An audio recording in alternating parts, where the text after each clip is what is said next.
Pues con las fechas en las que estamos en el momento en el que se publica este episodio, Laura, se puede decir que acaba de pasar o está pasando uno de los grandes momentos del año en Japón. Sí, de la floración de los cerezos, uno de esos momentos estacionales que tanto gustan en Japón. Precisamente por eso estaba pensando que hablar de lo importantes que son las estaciones en Japón, las 4 estaciones como hecho cultural o social incluso, podría ser una buena idea.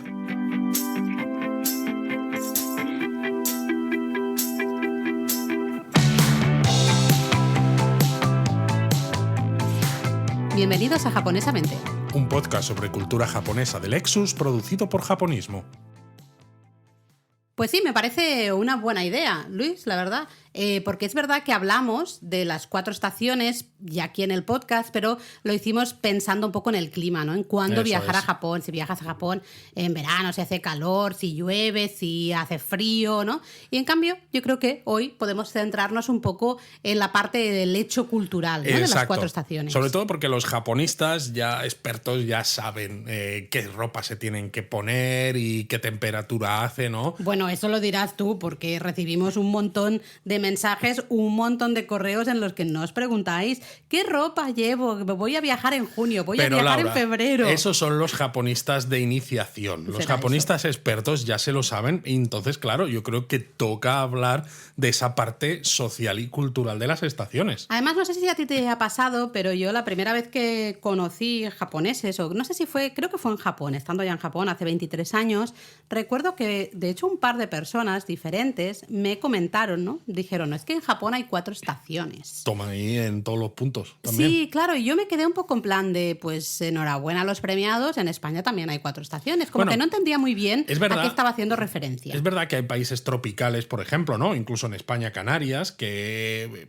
tienen una temperatura bastante estable a lo largo de todo el año y quizás no se nota tanto ese paso de las estaciones, pero mismamente en la España peninsular pues las estaciones también están bastante marcadas. Eso es. Entonces yo hace unos años, muchos años, no entendía muy bien, ¿no? Porque me miraban en plan de sí, vale, vosotros también tenéis 4 estaciones, pero realmente no. Como que no es lo mismo que las estaciones en Japón, ¿no? No entendía muy bien el porqué. Y con el tiempo me he dado cuenta de que hay grandes diferencias. Hasta el punto de que haces cursos sobre las 4 estaciones. Sí, y de hecho son cursos que han tenido muchísimo éxito. Ya llevamos unos cuantos hechos y funcionan muy bien. Y el último, de hecho, lo hicimos de 6 sesiones, no de 4 sesiones, porque hay mucho, ahí veis, ¿no? Hay mucho que contar y mucho que explorar de estas 4 estaciones, de las Kisetsu, las estaciones japonesas, porque van más allá de si hace calor, si hay estas temperaturas, si es una época de lluvias, tal.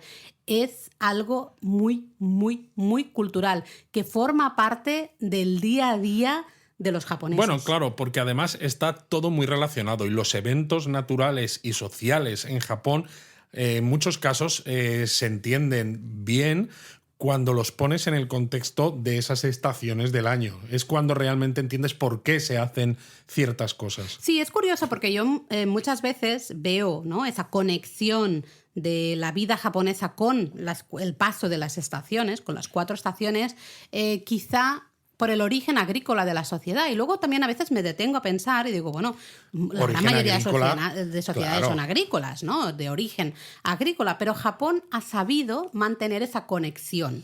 También de una porque manera que quizás otros el lugares paso no. A una industrialización quizás fue más tarde. Más tardío, sí, no lo sé. Es verdad que, claro, una sociedad agrícola, ¿no?, cualquier sociedad agrícola, está fuertemente influida por los cambios climáticos, ¿no?, por los ritmos de las estaciones. Japón, como tú decías, país fuertemente de origen agrícola, ya hablamos de eso también. Bueno, no sé si hemos hecho episodio del podcast de festivales de Matsuri. Pues diría que sí. ¿Que sí o que no? Es que no estoy segura. Diría que sí, pero habría es que que ya, mirar el Excel. es que llevamos unos cuantos. Llevamos ya tantos episodios. No sé si no lo hicimos, pues lo podemos hacer. Y también, ¿no?, mencionamos justamente que el origen agrícola de la sociedad es el que hace que salgan, ¿no?, varios festivales, varios matsuris. Yo creo que de todas maneras aquí es un poco lo que siempre decimos. Japón no es tan diferente al resto de países. El caso es que a lo mejor en otros países la propia sociedad o ha hecho esos cambios en un momento anterior en el tiempo y digamos que lo ha superado, o que quizás ciertos orígenes agrícolas de celebraciones religiosas, por ejemplo, pues ya están un poco más oscurecidas, ¿no? Sí. Se pierden un poco más en las brumas del pasado, y en el caso de Japón todavía se mantiene esa conexión, con lo cual los japoneses de hoy en día siguen teniendo muy presente cuáles son esas referencias al paso de las estaciones en todos sus eventos, en todos sus festivales, en todos sus momentos especiales del año. Absolutamente. Y cuando decimos una conexión y que las estaciones están presentes, iremos dando algunos ejemplos, ¿no? Ahora, pero tenéis que pensar que no es pensar, es verano, o pues qué calor hace. No se trata de eso, sino que también.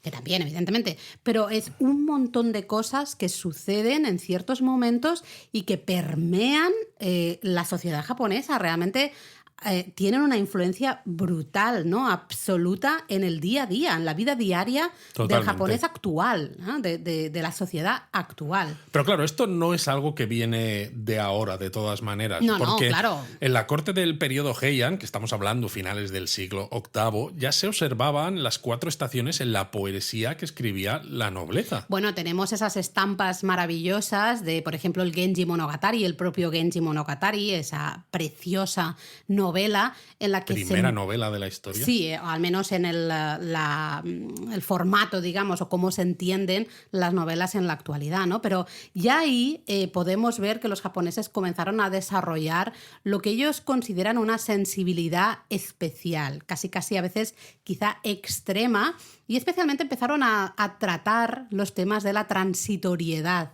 de la vida, ¿no? Que el de paso esto de las sí que estaciones, hemos hablado, de la estética japonesa y cómo es tan importante en el fondo, a pesar de que hay muchos conceptos de estética, el paso de la transitoriedad de la naturaleza, lo efímero de la propia naturaleza, y cómo eso refleja la propia transitoriedad de la vida, que es algo también muy enraizado y reforzado por las creencias budistas sobre que todo pues es, bueno, pues todo es evanescente. finito. Una de los mayores enseñanzas budistas es realmente disfrutar o valorar el principio y el final de las cosas, ¿no? De que todo es finito, todo es transitorio, y tenemos que ver la belleza. Es casi un carpe diem, ahí. casi, ¿no? Aprovecha mientras puedas. Totalmente, pero ya es eso. Si os fijáis en estampas del Genji Monogatari o leéis el propio Genji Monogatari, aunque sé que es una lectura a veces que puede ser un poquito complicada, a mí me gusta mucho, pero entiendo que es ahí complicada, vais a ver muchas descripciones de la naturaleza. Vamos a ver personajes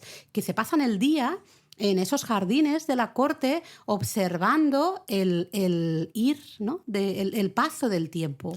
También se nota, claro, que la literatura, ¿no?, en aquellos momentos la hacía la gente de la corte, que estaban más ociosos que todas las cosas. Bueno, claro, porque ellos lo podían. único que tenían que hacer, ¿no? Tenían demasiado tiempo libre y es como, pues, ¿qué podemos hacer? Es que estoy contemplando aquí cómo caen las hojas o cómo brota la flor, porque es que no tengo nada más, ¿no? Si hubiera sido otro tipo de sociedad u otro tipo de clase social los que se hubieran dedicado a la literatura, seguramente a lo mejor hoy no se prestaría tanta atención al paso de las estaciones. Pero es curioso porque esto, que surge un poco en la corte Heian, ¿no? Que como tú decías, pues es una corte acomodada al final, ¿no? Se puede permitir desarrollar esa sensibilidad porque no tiene gran cosa que hacer realmente. Luego se desarrolla, ¿no? Y evoluciona y llega a la cultura popular. Y llega a la cultura popular de muchas maneras diferentes, ¿no? Muchos géneros diferentes. Evidentemente lo vamos a ver en textos, ¿no? En poesía, en crónicas, en novelas, en cuentos, en diarios, en todo eso. También en el género de los cultivados, los jardines, por ejemplo. Exacto. El ikebana es fantástico.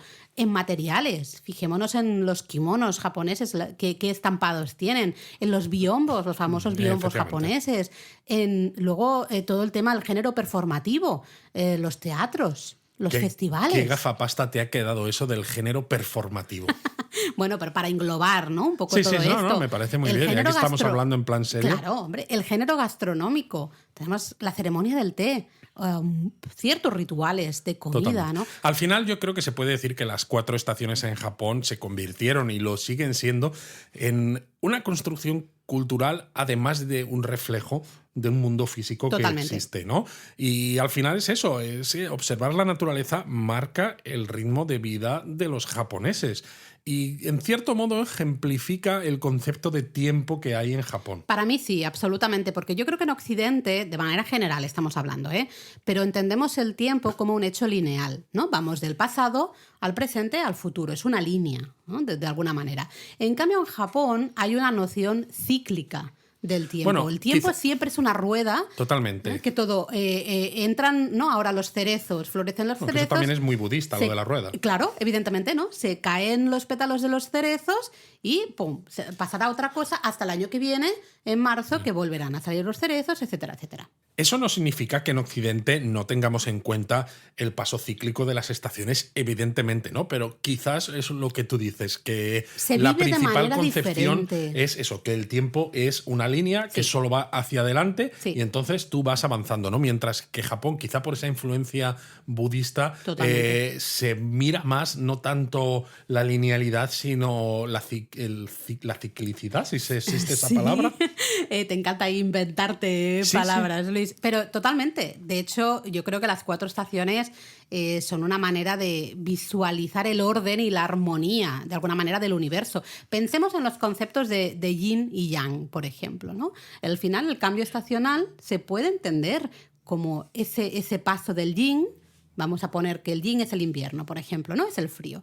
El paso del yin al yang, ¿no? Que viene y sobre al todo, verano, ya no solo calor. el paso, sino que igual que a veces se dice, ¿no? Que no puedes tener luz sin oscuridad y esto, ¿no? No puedes tener yang sin ese yin previo, sino uno da paso al otro. Exacto. Y cuando estás en el otro... Vuelve a dar paso al uno. Efectivamente. Siempre tenemos ese, claro, el yang, como decíamos, ¿no? Crece, se desarrolla, desaparece, el yin crece, desarrolla, desaparece y así.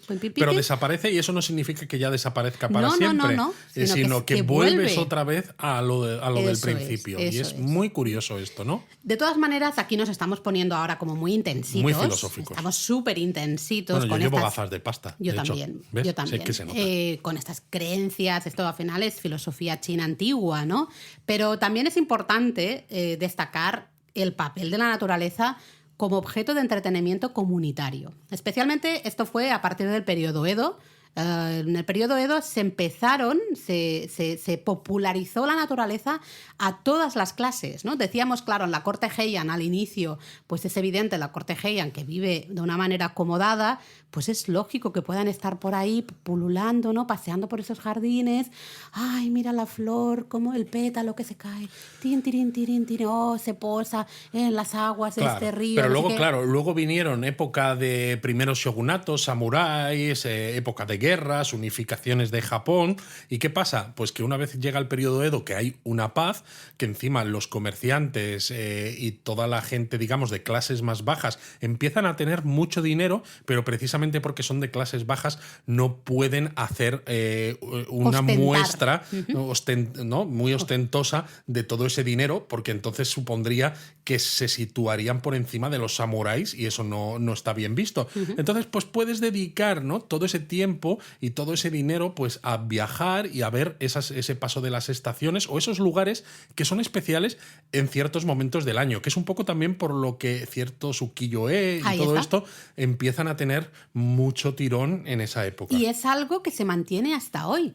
O sea, lugares que en el periodo Edo empezaron a ser populares para ver los cerezos, ver el momiji, ver las hortensias, ver los lirios, ver lo que sea, ¿vale? Vamos a las camelias, las glicinias. Tenemos un montón de muestras de la naturaleza. Se empiezan a popularizar en el periodo Edo y siguen siendo lugares casi de visita obligada en la actualidad. Cuando tú buscas... Totalmente. Son los mismos. Son los mismos sitios. Pero claro, es que es eso, en el periodo Edo, igual que decíamos, ¿no? Que eso, los comerciantes no podían tener kimonos muy ostentosos, ¿no? Entonces hacían cosas que eran más sofisticadas que solamente el ojo experto notaba que ahí había mucho dinero. Exacto. El visitar ciertos sitios en ciertos momentos del año y poder contarlo también es muestra de esa sofisticación. Totalmente, ¿no? Yo, por ejemplo, un ukiyo-e súper famoso, esas glicinias en el santuario de Kameido, pues sigue siendo el lugar perfecto para ver esas glicinias, ¿no? Justo ahora. No sé, los lotos, ¿no? La flor de loto en el estanque del Parque de Ueno, por ejemplo. Los puentes de Ryogoku, toda la zona está de Ryogoku como lugar para ver pues los fuegos artificiales, que ya teníamos, ¿no? Fuegos artificiales como símbolo del verano en el periodo Edo, también lo tenemos ahí. Es decir, podemos ver un montón de ukiyo-e, lo que tú decías antes, un montón de ukiyo-e que nos destacan lugares donde los japoneses ya en el periodo Edo disfrutaban de la naturaleza de manera comunitaria y veían la naturaleza como eso, un objeto de entretenimiento comunitario. Yo creo que eso ancla de alguna manera todas estas cosas que estábamos hablando, las ancla en la actualidad, porque la corte Heian podía ser pues muy sensible, ¿no? Y muy filosófica, con la observación de la naturaleza, pero realmente creo que es gracias a esta manera de entender la naturaleza desde un punto de vista más popular que nos llega a nuestros días.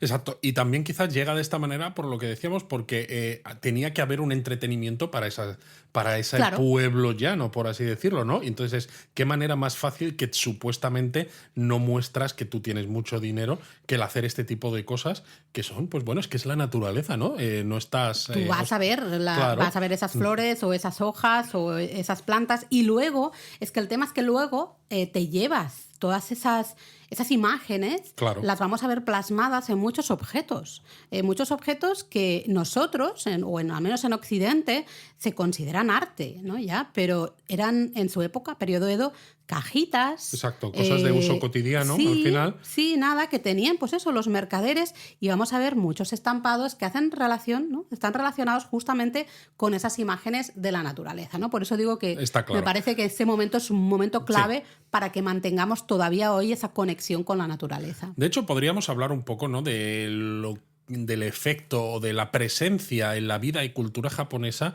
de la naturaleza, ¿no? Ya que dices tú, estamos hablando de que en el periodo Edo se popularizó a todos los niveles el disfrute de esta naturaleza, pues hoy en día, a pesar de que Japón ha cambiado mucho, evidentemente, ¿no? Es un país muy, muy urbanizado y con un impacto grande de la tecnología, pero la naturaleza sigue estando muy presente y con muchas cosas relacionadas con las estaciones del año, sobre todo con esa anticipación. Sí, ese es un concepto muy importante, el de la anticipación. Muchas veces vamos a ver que se nos muestran, ¿no?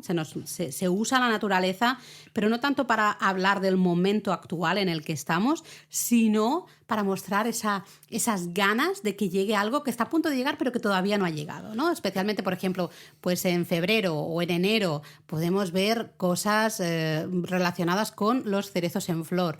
No están todavía, pero qué ganas. Con la emoción, ¿no? Entonces, bueno, en las artes tradicionales es evidente que es donde más vamos a ver el impacto de la naturaleza, ¿no? Ya hemos hablado de literatura, hemos hablado del Genji Monogatari, yo creo que es el ejemplo clásico perfecto. Bueno, tenemos muchos personajes, de hecho la gran mayoría de personajes femeninos que tienen nombres de objetos de la naturaleza, ¿no? De fenómenos de la naturaleza, flores, plantas, cosas específicas de una estación en concreto, y ahí vemos, ¿no?, esa conexión, el comienzo de esa conexión tan íntima entre la cultura japonesa y la naturaleza. Exacto. Luego en pintura, por ejemplo, ¿no?, desde los Yamato-e al Sumi-e, que pasan por las grandes escuelas Tosai y Kano, en ellas, en todos estos ejemplos de pictóricos, la naturaleza siempre es un punto central. Siempre. Pensa Yamato-e, que es escuela, surge en el periodo Heian.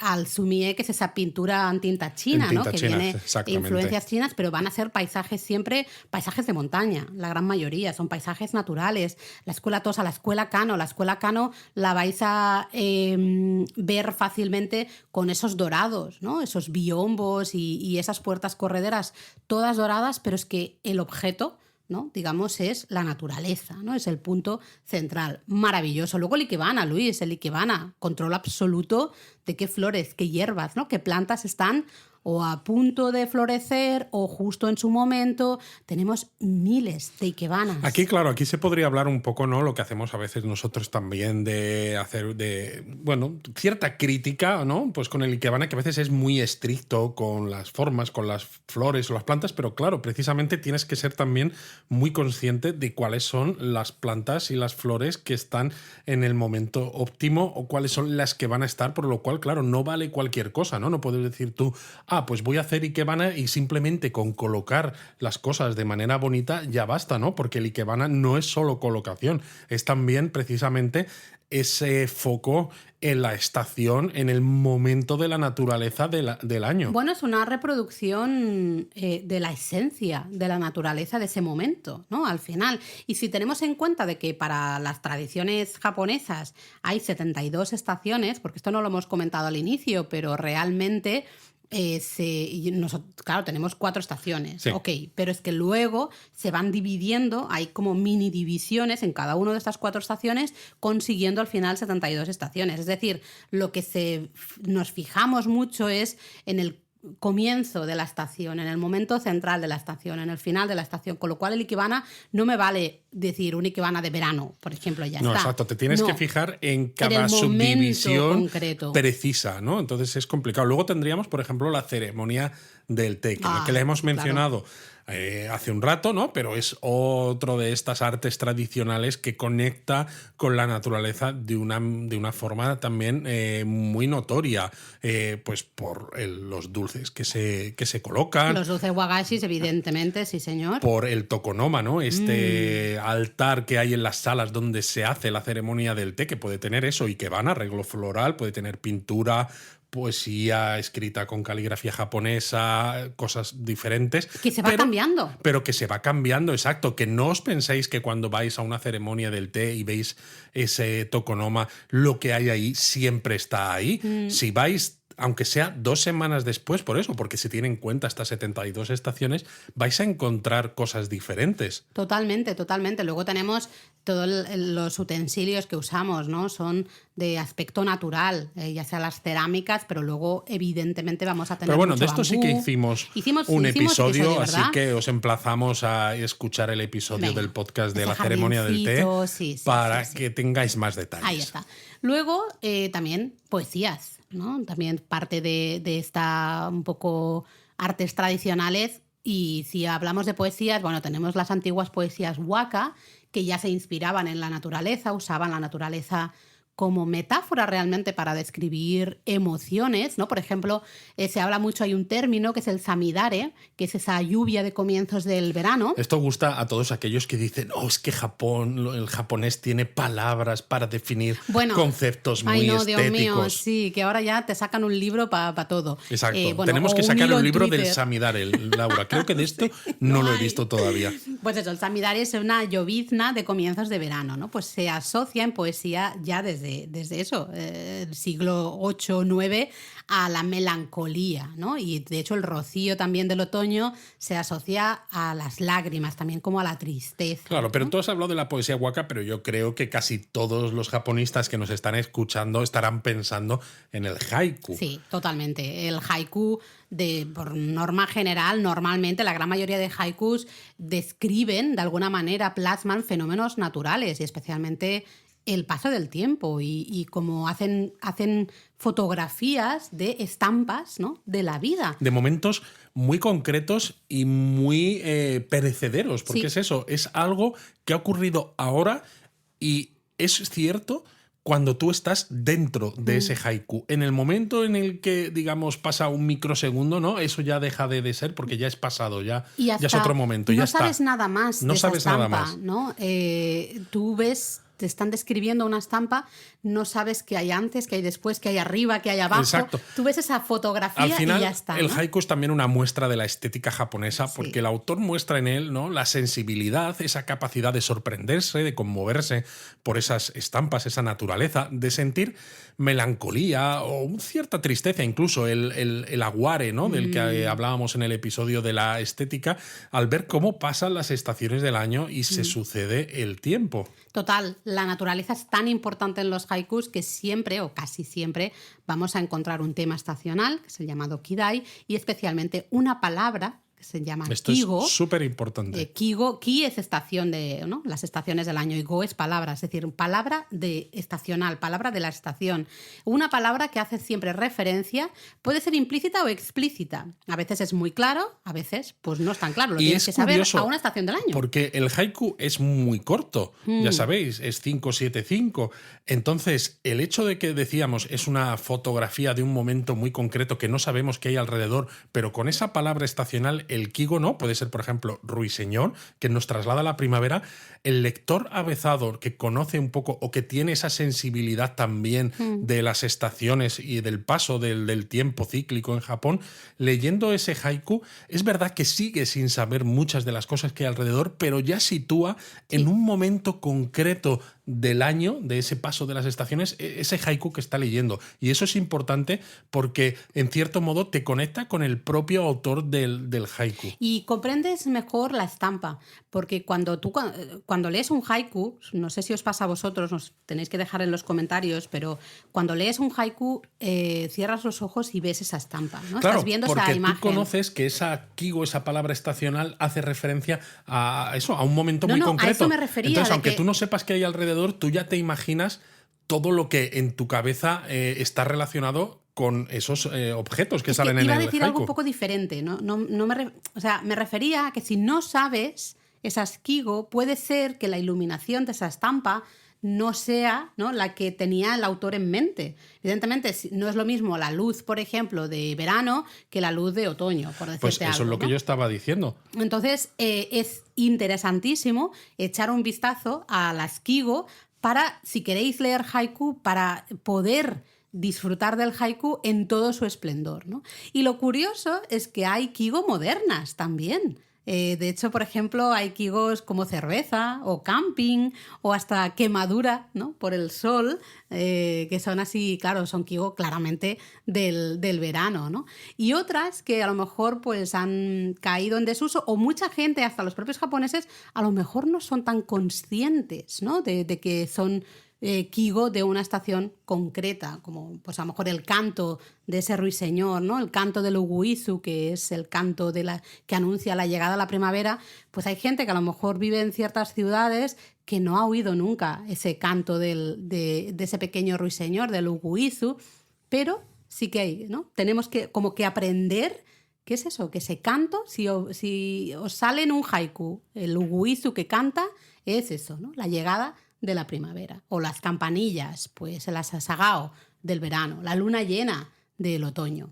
Eso es. Y yo creo que de todas maneras, ya que hemos hablado de haiku, a lo mejor podemos leer uno para que los japonistas que nos escuchan entiendan un poco a qué nos referimos, ¿no? El haiku dice algo así como asagao waheta no kakusai awarenari, que ha quedado clarísimo. ¿Qué te pasa en la boca, Luis? Que significa las campanillas, hasta cuando están mal dibujadas, nos conmueven. Wow. Que dicho así, se te queda como muy corto.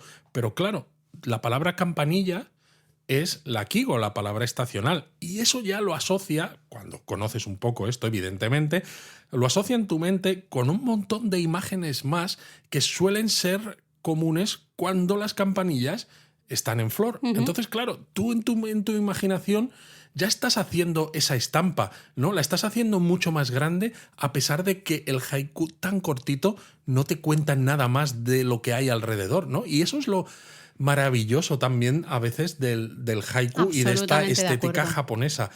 Tú haces eso y en cierto modo estás viendo lo mismo, o al menos una representación de lo mismo que veía Matsuo Basho, que es el que escribió este haiku cuando lo hizo.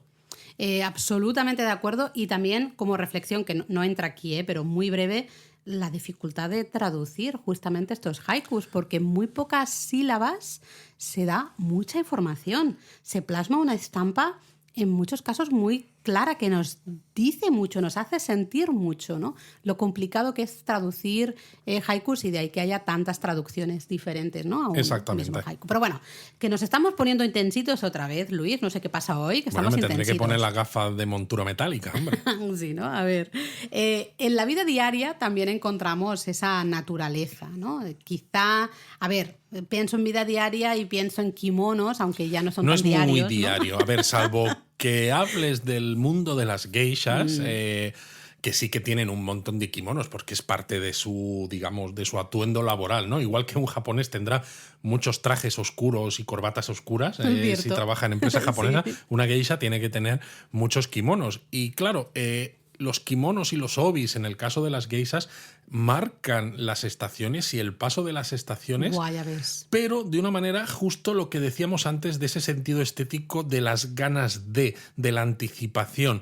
Es decir, una geisha no te va a mostrar en ese estampado en el kimono la flor justo o una escena justo de lo que esté ocurriendo en la naturaleza en el momento en el que la veas, sino de lo que está a punto de pasar, ese anticipo de lo que va a ocurrir, porque es imposible competir con la naturaleza real. Entonces, yo creo que eso es importante, ¿eh? Exacto. Entonces tú simplemente haces esa anticipación. Sí, porque claro, imaginaros, por más bello que sea un kimono, y un kimono es puede muy ser bello. Algo increíble con el trabajo de muchos artesanos, una pieza espectacular. Podemos tener un kimono de 10, maravilloso, pero se entiende, los japoneses entienden que la belleza de la naturaleza no se puede igualar. Inimitable. Es inimitable, ¿no? Buscando, de hecho, nos pasamos la vida intentando imitar esa naturaleza, ¿no? Y se hace de manera muchas veces, pues eso, buscando la esencia con esas pinturas, ¿no? Que decíamos en tinta china o en los jardines, ¿no? Si ya hablamos también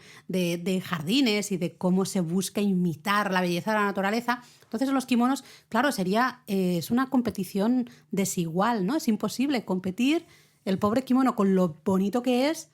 Quedaría como menos, no puede ser. Entonces, claro, haces esa anticipación que como todavía la naturaleza no te está mostrando lo que te muestra el kimono, entonces realmente el kimono es cuando brilla, ¿no? De una manera única, sin nada que compita con él. Y en el momento en el que la naturaleza ya te muestra eso que el kimono te mostraba, entonces tú con el kimono ya te pones a mostrar el siguiente. Es curioso, ¿no? Eso es muy curioso. Luego, hablando de geishas, también tendríamos que pensar en esos adornos en el pelo, ¿no? Claro, que también van cambiando poco a poco. Sí, o los de hecho, propios... Dime, perdona. No, que digo, en la web tenemos... sí, claro, que tenemos en la web.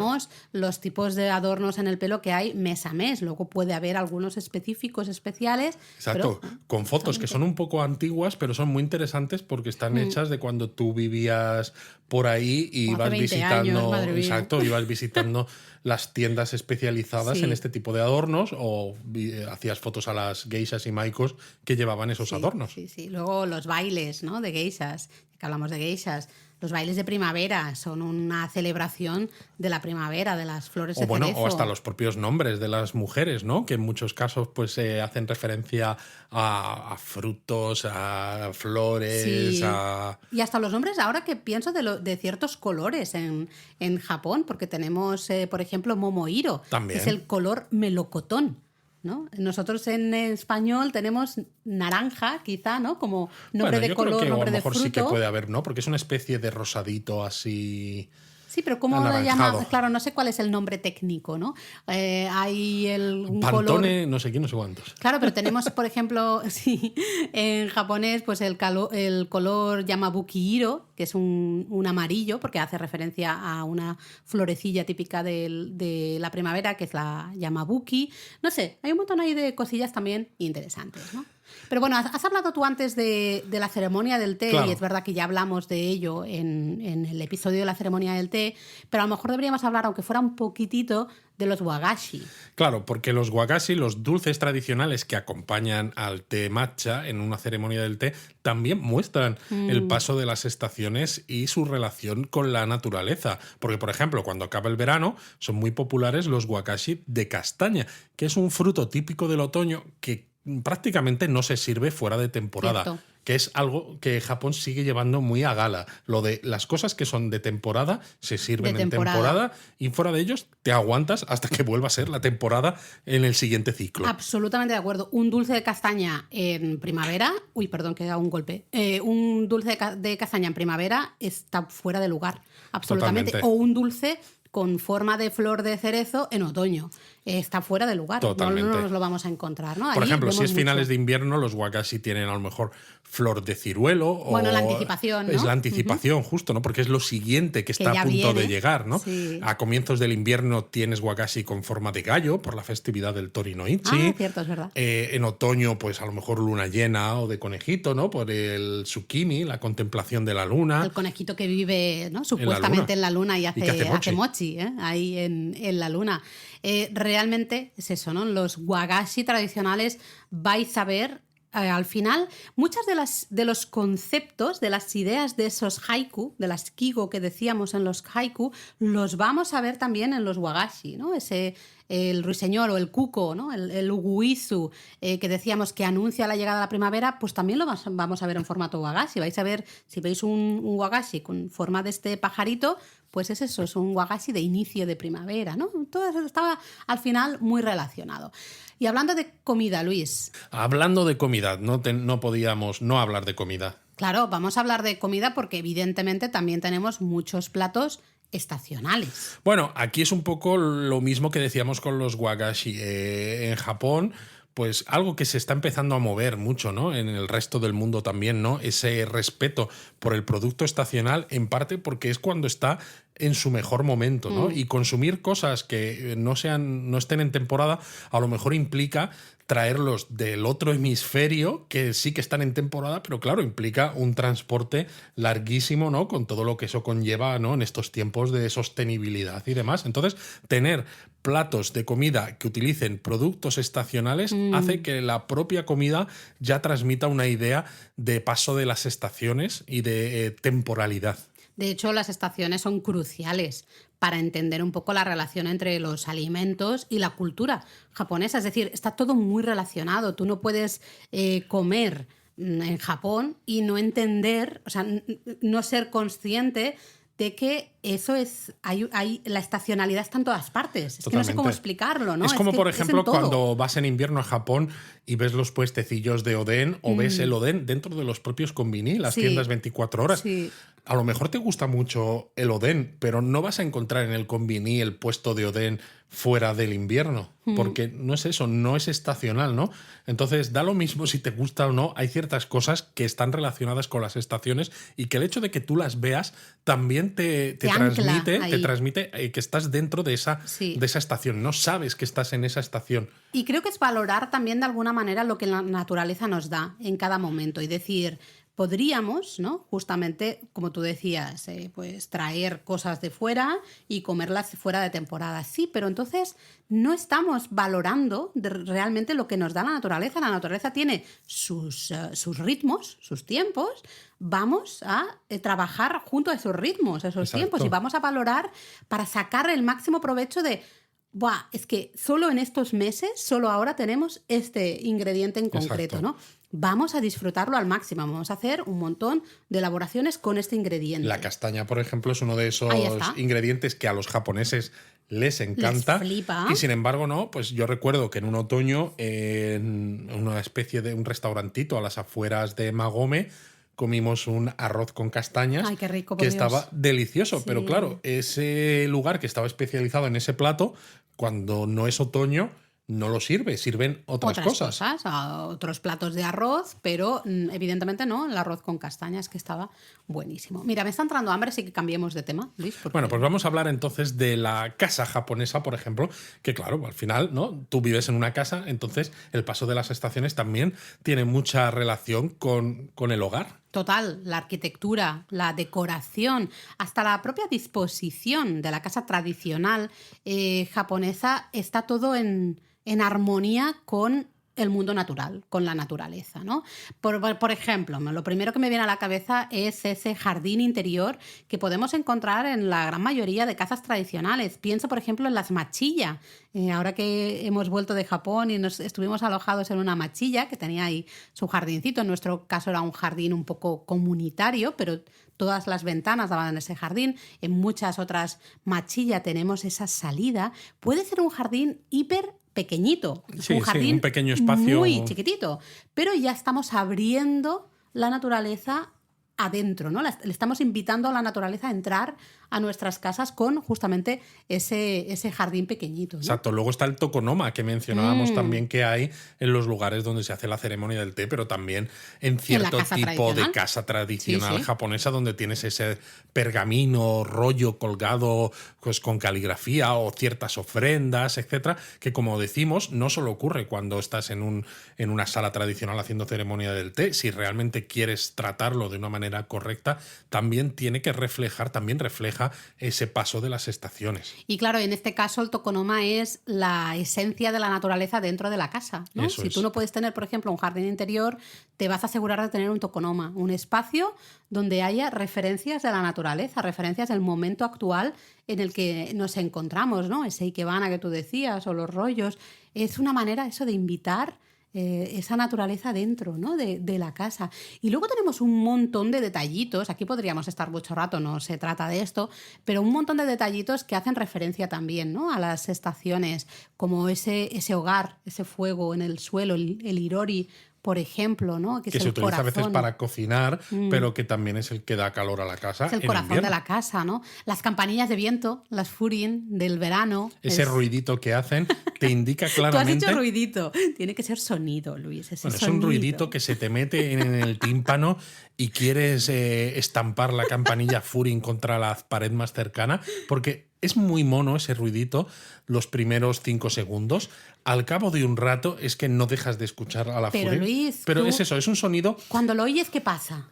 Ay, te refresca. Ah, esa es la mentalidad japonesa. Pero claro, hay viento durante más estaciones, durante más meses al año en Japón, pero la furin solamente la colocas en verano. Eso es. De hecho, ellos la cuelgan en verano y luego al final de verano la quitan. No se va a quedar ahí colgada para siempre, ¿no? Que nosotros a veces aquí, yo recuerdo, tenía campanillas de viento y es como el día que hace un poquito de viento no veas la campanilla, sale volando, ¿no? Claro, en Japón no. Se pone solo para el verano, se quita, ¿no? Y hasta el verano que viene. De nuevo esa noción cíclica, ¿no? Siempre del tiempo. Totalmente. O el propio homenaje del hogar.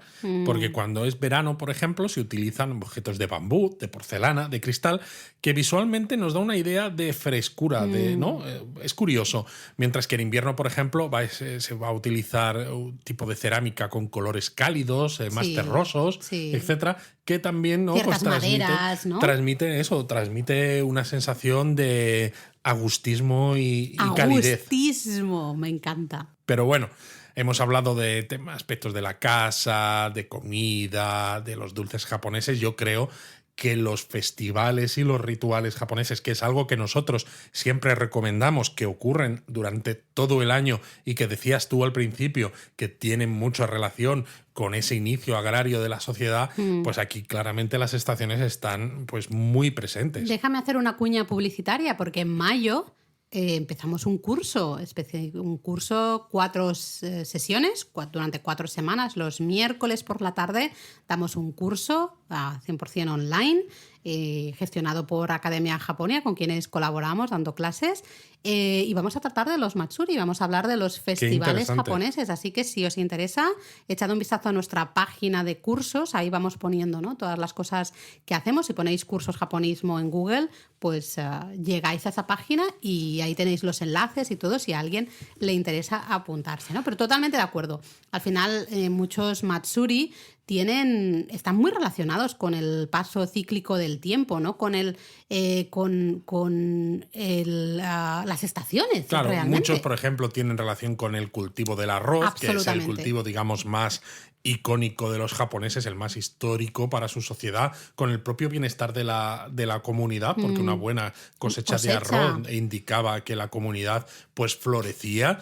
Marcan esas estaciones, marcan ese paso cíclico del tiempo. Los festivales y los matsuri son momentos muy, muy relacionados. Pero bueno, como damos el curso, vamos a dejarlo ahí, no nos hacemos auto-spoiler. Ya veo, vale, y vale. Yo quiero mencionar una cosa, que es una cosa que justamente hablé de ello y sorprendió mucho en la masterclass de protocolo que dimos hace unas semanitas en Barcelona para la Universidad Blanquerna, Ramon Llull, que mencionaba ese comienzo de las cartas tradicionalmente, que en la actualidad se ha traspasado a los emails, ¿no? Y es siempre cuando escribís a alguien en japonés, y hoy también se hace en inglés, es ¿no? Al final buena educación empezar cualquier misiva, ¿no? Cualquier carta o cualquier email con una referencia a la estación, una referencia a la naturaleza del momento, el momento actual en el que escribís. Esto es un poco diferente al mundo occidental, cuando tú te subes al ascensor en tu piso, ¿no? En tu bloque de apartamentos, y se mete alguien más, que es un vecino, pero que no tienes mucha confianza, y dices, madre mía, tengo no sé cuántos pisos, no sé de qué hablar, pues vamos a hablar del tiempo. Parece que hace bueno, parece que va a llover, ¿no? O sea, es algo incómodo. En el caso japonés, añadir este tipo de comentarios al comienzo de una carta o de un email, al contrario, es algo que está... De buena educación. De buena educación, exacto. Sí, sí, sí. De hecho, es una tradición, atención, porque es una tradición de comienzos del siglo VIII, que ya aparece en el Manyoshu, una colección de poemas de 759 que os recomiendo. El Manyoshu es maravilloso, hay poemas espectaculares. Y claro, normalmente se escribía, ¿no?, en las cartas pues un poema, así en caligrafía, claro, que hiciera referencia pues a esa temporada. También es curioso, ¿no? Porque marca mucho cosas que contamos en esos cursos de protocolo, ¿no? De la diferencia entre Japón y el bueno, y Estados Unidos, por sobre ejemplo. todo Estados Unidos. Yo que he trabajado, ¿no?, en Google, en la empresa estadounidense, los correos lo más cortos posibles y lo más al grano posibles, ¿no? Lo de enrollarte un poco hablando del tiempo, de la estación o de lo que sea, estaba súper mal visto, porque el tiempo es dinero, ¿no? Y el tiempo de la persona a la que recibe ese correo, pues no lo puedes mal usar, ¿no? Haciéndole leer cosas que no tienen que ver con el tema para el que le escribes el correo. Aquí es justo al revés. Justo lo contrario. No puedes ir a saco. Es curioso porque se ha pasado de las cartas a los emails y es algo que se ha mantenido. Podría haber desaparecido con exacto, porque la es un llegada formato de los emails. diferente. Exactamente, pero no. Porque claro, en las cartas se podía hacer con caligrafía, entonces como que también podías jugar con estilos caligráficos diferentes, etcétera, etcétera. En el email, pues evidentemente todo lo mismo. Pero yo, por ejemplo, soy la primera que esto lo uso. Cuando escribo a japoneses, siempre tengo varias frases, las voy cambiando, ¿no? Pero siempre es en plan, pues ahora, por ejemplo, si tuviera que escribir un email hoy, haría referencia a esos pétalos de cerezo que ya están cayendo y a las ganas de, bueno, tenemos que esperar hasta el año que viene, ¿no? Siempre es empezar haciendo esa referencia y luego ya, oye, te mando la factura, ¿eh? Venga, pues cuando puedas realizas el pago, hasta luego. Pero siempre empiezas con esa relación y, ¿no? Te pones un poco, hay que ponerse, siempre digo, un poco poético, ¿no? Leed haikus y ahí os ponéis así un poquito en situación. Un poquito intensos, básicamente. Básicamente, y entonces ya te pones a escribir el email. Bueno, no sé cómo vamos de tiempo, yo creo que nos estamos liando bastante. Sí. Pero para luego habrá algún japonista que dirá, oh, no, qué interesante, ¿veis cómo lo tengo que escuchar 2 veces? Silvia. Exacto. Y alguno me echará la bronca, Lucía, porque no he dicho que hay que tomar lápiz y papel para apuntar, pero a ver, aquí esto es más de cultura general. Sí, no hace falta apuntar nada, chicos. Bueno, os podéis apuntar, en vez de apuntar en lápiz y papel, os podéis apuntar a los cursos de las 4 estaciones que damos. Muy bien, Laura. Mucha más información de la que estamos dando aquí, que estamos dando como pinceladas un poquito de las cosas, además introductorias, ¿vale? Generales, ¿no? Al final, realmente vemos que en la actualidad, porque hemos estado hablando, ¿no?, de un montón de cosas de artes tradicionales, de la casa tradicional, que si del Manyoshu, el siglo VIII, de la corte Heian, luego del periodo Edo, pero vemos que, aunque es verdad que en ciertas cosas la naturaleza no está tan presente en el Japón contemporáneo, es evidente, tú lo decías antes, en Japón pues se ha urbanizado muchísimo, Pero tenemos muchísimo, claro. un desarrollo tecnológico importante, pero realmente se mantiene esa conexión con la naturaleza, una conexión diaria casi, no solo en las artes, donde es lógico que así sea, sino también en la propia vida, ¿no? En la propia de vida, de los exacto. japoneses. Este ejemplo que os dábamos ahora del email, yo creo que es un ejemplo Y perfecto. luego está el ejemplo perfecto del paso de las estaciones, que son las tazas y los cafés del Starbucks de primavera, de Pues sí, otoño, de pues tal. sí. Y cuando quien dice Starbucks dice, pues hasta las hamburguesas del McDonald's con un huevo frito que representa El zucchini. el zucchini en otoño. Los donuts de no sé qué. Exactamente, que al final llega un Absolutamente de momento acuerdo. en el que dices, ya que es tan importante el paso de las estaciones, vamos a sacarle dinero, ¿no? Entonces llega un momento en el que no sabes qué es antes, que el huevo o la gallina, ¿no? Si lo importante es mostrar ese paso de las estaciones o lo importante es sacarle el dinero a los japoneses, o las dos cosas, ¿no? Porque dices, bueno, como esto es importante, pues les va a gustar el tener este tipo de objetos y de productos. Bueno, para ir acabando ya, Luis, solo algo que hemos mencionado justo, ¿no? Aquí en medio estábamos hablando de que realmente hay 72 estaciones, ¿no? Exacto, de 5 días cada una, que dicen, madre mía.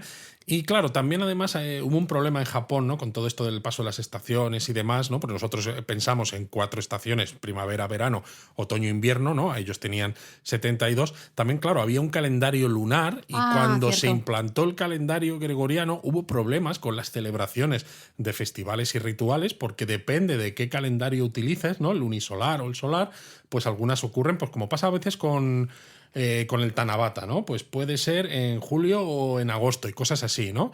El caso es que la adopción del calendario solar, Japón adoptó las 4 estaciones como en el resto del mundo, Eso es. aunque a veces con fechas un poco diferentes. Sí, sí es verdad, porque realmente, tradicionalmente, primavera empieza en febrero, ¿no? El 4 de febrero, Sí, además. después de Setsubun, ¿no? Digamos Es que el final marca, del invierno. Exacto, marca el inicio de la primavera, ¿no? Y luego tenemos verano, empieza en mayo, sería mayo, junio y julio. Otoño empieza en agosto. Ahí vemos esos problemas con el calendario, ¿no? Realmente, de ciertas Que de celebraciones. hecho tú viajas a Japón en agosto y piensas, ¿de verdad me quieres decir Que es que otoño. tradicionalmente esto es otoño? O sea, Pero claro, para ¿estás que de cachondeo? nos tiene que encajar, porque luego el invierno será de noviembre, diciembre, enero, porque ya febrero hemos dicho que ya empieza la primavera, ¿no? Ahí Exacto. tenemos esos... Y bueno, ya para ir acabando y mencionar de forma resumida que en Japón quedan hoy en día 5 festividades estacionales, las llamadas Goseku, que eran ceremonias de la corte imperial japonesa adaptadas de prácticas chinas, ¿Cómo no, efectivamente, que se celebran en Japón desde el periodo Nara, los siglos 8 y 10. Y básicamente tenemos el Año Nuevo, es la primera de ellas. Uno del uno. 1 del 1. Tenemos el Día de las Niñas, el Hinamatsuri, la segunda. 3 del 3. Luego tenemos el 5 del 5, el Día de los Niños. Me has quitado, yo quería decir 5 del 5. Claro, Ok. el Día de los Niños. Luego tenemos el Tanabata. 7 del 7. Y luego tenemos el Choyo Noen. El del Festival del Crisantemo, ¿no? ¿Qué es? El 9 del 9. Efectivamente, Entonces, estas en son origen, las 5 festividades eran un estacionales. poquito, sí, eran un poquito diferentes, ¿no? En origen, o sea, han ido evolucionando, algunas son completamente diferentes y hay algunas muy populares, ¿no? Hinamatsuri, Totalmente. el Día de los Niños, bueno, Tanabata también, porque Año Nuevo, O sea, evidentemente. son algunos de los momentos más importantes en el año Sí. para los japoneses. Sí, mira, para ir acabando, me voy a poner otra vez las gafas estas de gafapasta, ¿vale? Te voy a leer un poema del Manyoshu que me gusta mucho. Dice, sin la voz del Luguizu que emerge del valle, ¿cómo podríamos saber de la llegada de la primavera? Pues claro, pues no puedes. No puedes, porque es la voz del Luguizu, el canto de ese cuco, de ese ruiseñor, que es el que nos anuncia la llegada Claro, de la porque ver primavera. el cerezo con el capullo todavía sin florecer no te indica No, nada. es la voz. Es la voz del Luguizu. Maravillosa. O otra, mira, te voy a leer otra. Cuando veo la luz de la luna a través de los árboles, sé que ha llegado el desgarrador otoño. Bueno, al menos estás leyendo algunos que son un poquito más evidentes, un poquito Pero, más claro, fáciles de bueno, entender. para ir entrando un poco en situación. Manyoshu, de verdad, os recomiendo muchísimo leer el Manyoshu. Los poemas del Manyoshu son una belleza, ¿no? Ahí tenemos un poco 2 ejemplos. Qué bonito, ¿no? Qué bonito, Bonito. Laura, muy, muy bonito. Yo creo que me con podría esto... pasar todo un podcast leyendo poemas del Manyoshu, la verdad, sinceramente. Y luego pasamos a haikus de Basho, también podría. Madre mía, pues este sería el podcast interminable, aunque sé que algún japonista diría, oye, yo por mí encantado porque me lo pongo mientras voy a trabajar o cuando estoy en el gimnasio. Y es como, bueno, si queréis esto, nos lo decís, os hacemos un podcast especial de lectura de haikus, aquí con voz así profunda e intensa, pues para que os transmita esta estacionalidad japonesa. Saltamontes, no llores tan intensamente. La melancolía de la larga noche de otoño me abruma. ¡Mátane! ¡Mátane!